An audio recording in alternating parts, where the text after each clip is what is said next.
Anyone with OCs can understand the torment of wanting content or merch of your characters, but then quickly realizing you're the only one who can make it. Really, people in fandoms have it easy, with endless art, merch, and writing to consume, while people like me struggle learning 50,000 new skills in order to produce more content of my characters all by myself. So today, instead of my usual art tip styled content, I really wanted to talk about the many things you can do that will scratch the OC itch. This video will be separated into 3 sections: non-drawing related, drawing related, and crafts. I decided on organizing it this way because some people don't draw and some people have art block. I try to keep this list pretty accessible to everyone as well, making sure that the crafts I'll show later are relatively inexpensive. But with that out of the way, let's get into all the things you can do with OCs.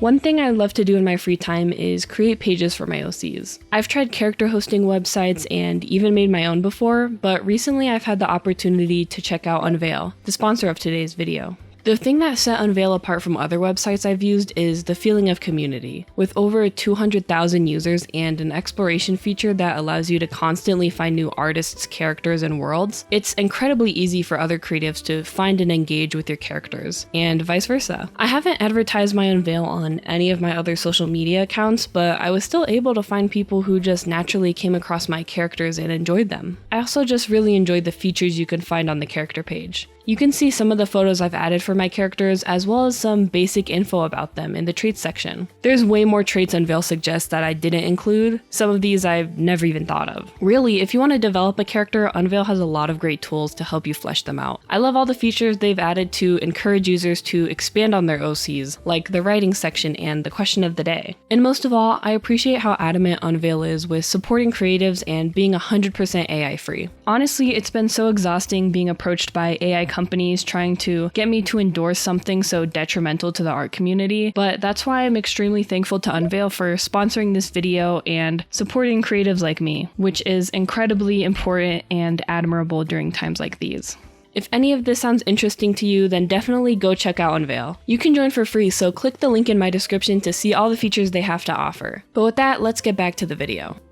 As a lazy artist myself, I really enjoy doing things for my OCs that require little to no drawing. Luckily, there's a lot of fun and easy things you can do without having to pull out pen and paper. One of my favorite things to do is filling out OC charts. You can find a ton of these online, all of different flavors for your every need. You can find these for individual OCs, ships, platonic relationships, or even familial relationships. I've gathered a ton of different kinds over the years, so it would be impossible to cover them all, but I'll show a few of my favorites. Kin onions, which show characters that are similar to or have inspired your OC, are some of my favorite to fill out. It's a great way to easily show what type of person your character is through existing characters that others may know, and a great introduction to your character. This 2000s chart made by my good friend Umzi shows which pieces of 2000s media your character would be into.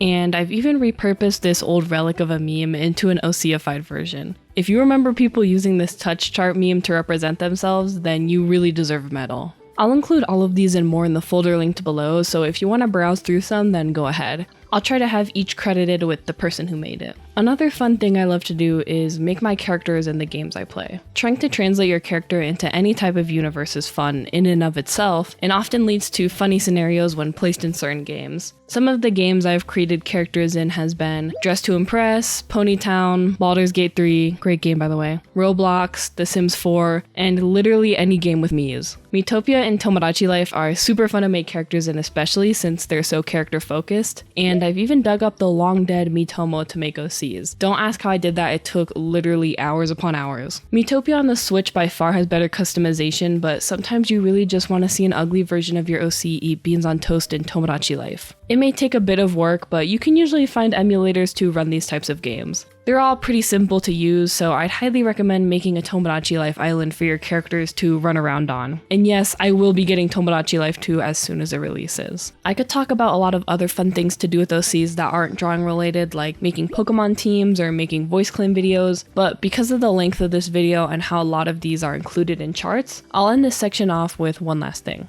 If you're someone who knows their way around After Effects or just knows how to use CapCut templates, making OC edits is always really fun. Of course, you could say this requires enough art to be in said edit, but I've made plenty of joke CapCut edits where it just spams a single image on screen. I've picked up editing as a hobby just so I can make silly edits using After Effects, and I'm not particularly good or knowledgeable, but maybe I'll make a tutorial on this one day if enough people are interested. But regardless of if you can edit or not, there's plenty of CapCut templates for you to use for free. But with that being said, let's move on to the drawing related things. Similar to the previous segment, you can find a lot of fun drawing prompts online. I really enjoy drawing charts the most, my favorites being this one where you let your character draw themselves, expression charts, or different hairstyle/outfit charts. You can also find these in the folder link below. But I wanted to expand on some of the favorite drawing prompts I've done, as well as some others that aren't really talked about. For starters, I'm sure anyone who follows me knows how much I enjoy making alternate outfits for my characters. I feel like showing a character's outfits outside of their main one really just gives them so much personality, showcasing their style and how they like to present themselves. What I like doing is making a naked base for my characters and then just drawing clothes on top of it when I feel like designing. It makes it a lot less tedious than having to draw the character over and over, and I find it really easy to erase and add elements to bases like these, especially since my style of designing is blocking in colors and clothes and stuff. If you're stuck when it comes to what outfits to make, here's a couple suggestions off the top of my head. You can draw them in their casual wear, or if they normally dress casually, you can draw them in work attire. Fancy outfits in general, such as masquerade outfits, are also extremely fun to make, and you can have a lot of fun deciding what type of mask best represents them. You can also make outfits for summer and winter. Alternate universe outfits are also fun to play with, like putting your character in a show/movie you like, a zombie apocalypse, a fantasy/D&D setting, or maybe a fairy tale. You can dress your character like a cowboy, an angel or demon, a pirate, ghost, rock star, or any other thing you can think of. Really, the possibilities are endless, and when all else fails, I just scroll Pinterest until I find an outfit I'd really like to see them in. I have a whole video dedicated to tips on designing outfits, so I won't go on for too long, but in a similar vein, I wanted to talk about designing accessories. I've recently had a lot of fun designing characters' shoes since it's such a small element I don't often think of. It's been really fun to try and make some designs that incorporate elements of their design into their footwear and similarly shows a lot about what type of person they are. I've also done other types of props for my characters before, and not only are they a great exercise for character building, but also a great portfolio builder if you're looking to get into concept art. As a concept artist, props are the gateway to many careers because of how much more it's needed than character design, so making weapons or things your characters may use can be a great addition to your portfolio. In fact, this prop I made for my graffiti chef character is what got me my current position as a concept artist on an animated pilot. So take it from me, these prompts can develop both your OCs and your career. As a conclusion to this segment, I'll share a couple last drawing prompts I've done and enjoyed with my characters. As mentioned before, I've drawn my characters drawing themselves, something that can really show their personality. I've also had fun drawing my OCs gender swapped, confessing to their crush, meeting their past selves, and I've been slowly drawing their families as well. I love these types of prompts, so if anyone has anything similar they'd like to share, then I would love to hear. You can also do smaller, sillier stuff like drawing your character's ID, drawing them as a dessert, or giving them a fursona and/or pony-sona. Really, they're not an OC unless they have a pony-sona. But with that, that's all I have for my most enjoyed drawing prompts, so hopefully that gives you an idea of some things to do with your character. And again, you can find even more in the folder linked below. Honestly, this is probably my favorite part of the video. If you're someone who loves to create, picking up crafts is a great hobby of mine. And as a digital artist, it sometimes gets painful to look at a screen all day, so doing something with my hands that is just as creative as drawing is something I find extremely fulfilling. It's also a great way to make your own OC merch, so let's get into the first craft, that being photocards. I got the inspiration to make these after stumbling across a photo holder at Daiso, which reminded me of those amazingly decorated K-pop idol cards I always see across online spaces. My girlfriend's OC is a rock star, so I found it fitting that he'd have his own idol card and decided I could probably make it. If you want to make your own, you only need a couple of materials. One, of course, being the photo card holder itself. I got this one with a chain for like $2 at Daiso, but if you don't have that, you can also get a card top loader pretty easily because they're pretty accessible. The only real difference between the two is that top loaders don't have chains, but you can find them more often because they're used for a variety of cards. The one I used was 86 by 63 millimeters if you want something of a similar size, but it can be larger or smaller. The other thing you'll need is stickers, if you'd like to decorate it, that is. I've gathered my stickers from countless places over the years, so I had a lot with me on hand. Some have been from Five Below, purchased online, and a couple I picked up from a local K-pop/stationery store. If you have a K-pop store near you, it might be worth checking out since I've seen some that carry decoration supplies. A lot of mine have also just come from vendors while I was in Korea. There's many cute sticker packs and sticker books you can find online nowadays, so I'd give that a look if you don't have any on hand like I did. And last, you'll need the cards printed. Now, you could go and buy some high quality paper at the store, but I found it a lot easier and cheaper to just have them printed. There's a lot of places, both chain and local print shops, you can go for printing services, but I just went to Office Depot. The paper I chose was 8-point gloss cardstock cover because of its sturdiness. Higher points will be thicker, so it's really up to your preference. But getting a sheet that had 9 cards on it was really only $1, so it's very affordable for those without printers or fancy paper.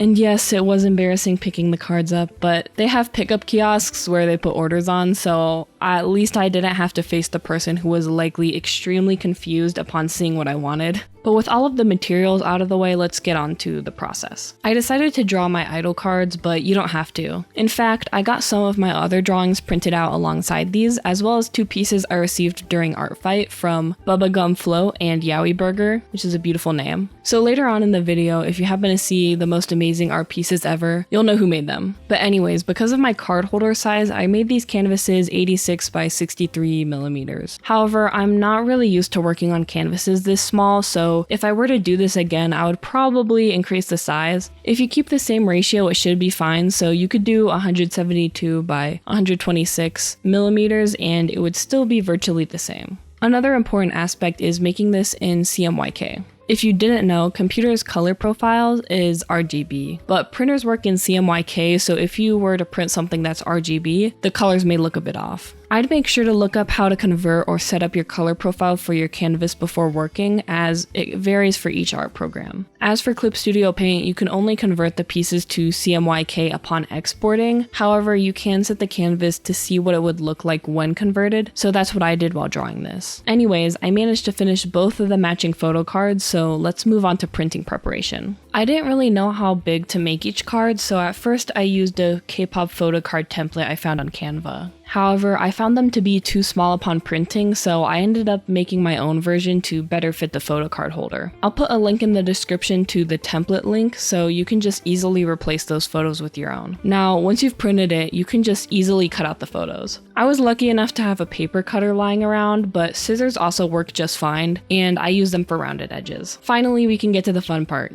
decorating. Here is where you can really just have fun decorating it to your liking. I've seen photocards with washi tape or other fun patterned paper on them, so it's really up to you what you'd like to include. I just themed these after the characters' respective colors and also included a bunch of bears and bunnies since I've used those to represent these characters a bunch in the past. Finding some decorated K-pop idol cards on Pinterest can really give you some good inspiration for how to decorate these if you need it. Of course, if you want to get fancy, I've seen some people put holographic sleeves or stickers on their cards to make them shiny, but I just wanted to keep it simple and just decorate these with stickers. Honestly, the camera can't really capture the colors well, but in person they look so amazing and super shiny. I had so much fun making these, so I highly recommend these to all OC havers. Now onto the second craft, that being paper dolls. I'm not quite sure where these originated from, but I've been seeing them all over TikTok, so of course I decided to make them as well. Really, the only supplies you'll need for these are scissors, some type of glue, spare paper, and the designs printed out. You can use any type of paper, but similar to the last craft, I had these printed on 8-point gloss cardstock paper at Office Depot. For 2 sheets it was about $2, so if you want something sturdy and high quality for cheap, then you can find a shop to print them out for you. But let's move on to the drawings themselves. The more you separate the body, the more mobility the paper doll will have. I decided to split each of these into 8 pieces, that being the head, body, legs, arms, the clothing piece they hang from, and I also included the hoodie string separately to add some depth and movement into the doll, but you don't have to. It was a bit difficult figuring out how to go about drawing these effectively, but using my tweening experience, it wasn't too hard. I'd recommend drawing the whole body at first so you can make sure it looks good as a whole. Then you can go ahead and start chopping the body up and drawing the overlapping parts, as grim as that sounds. You also want to include circles on each of the body parts, which marks where the cylinders will go through. After that, I just lined, colored, and shaded each of these independently, turning the visibility of each part on and off to make sure it still looked unified as a whole. One thing I would recommend is making the line art fairly thick, as if you make any mistakes when cutting, it won't be as noticeable. Even mine I thought was a bit too thin, so if I did this again, I'd probably make it thicker. And after that, it was just a matter of separating the parts for printing. I wasn't sure about the size, so I just did whatever, and the dolls ended up being about the size of my hand, if that helps. But again, like the last craft, you want to make sure your canvas is in CMYK or is exported in CMYK to avoid the colors looking off. The size of the canvas itself was about 8.5 by 11 inches, or typical printer paper size. I wanted to make it easy for everyone, so I also included a paper doll base linked in the folder below. I'm not the best at drawing chibis, but I try to make something that could be usable for you to just draw on top of if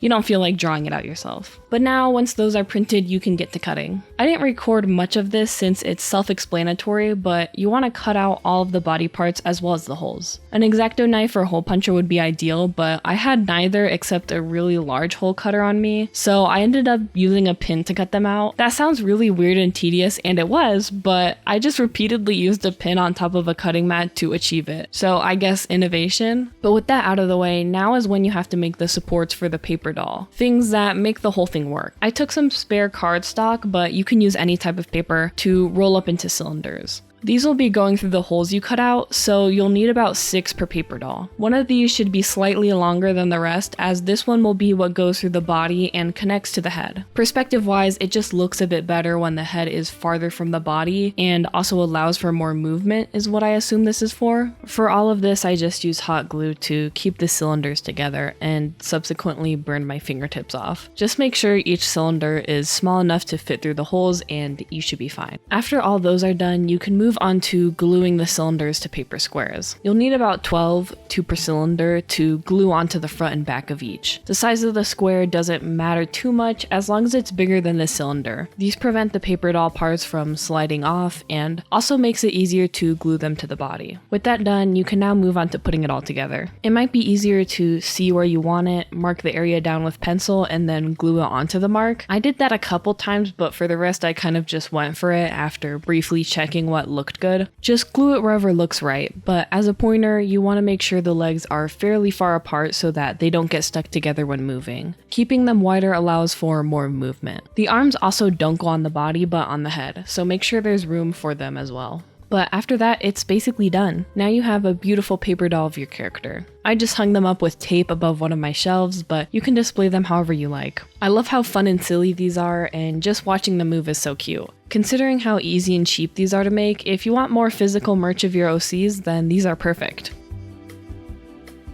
As you can tell by the length of this video, I love OCs. Not just mine, but seeing everyone's creativity and ingenuity inspires me to no end. I mean it when I say I've never really been obsessed over characters in fictional media, but I drool over other people's OCs and make up 100% of their fandom. I love seeing the care and creativity people put into their OCs, so I wanted to help inspire more of that through all the prompts and activities that have inspired me. Of course, there's way more ground I can cover, but considering how this script is already becoming one of my longest, and how much I've already put into this video, I'll leave it there. I mean, I haven't even touched on my journey into making OC plush, but that'll have to be for another video. Anyways, I hope you guys enjoyed this video, even if it isn't strictly art tip related. I love OCs as much as I do making art tutorials, so hopefully you guys enjoy these types of videos too. And if you guys have any more fun OC activities you'd like to share, I'd love to hear it. But with that, I'll leave the video here. Thanks for watching!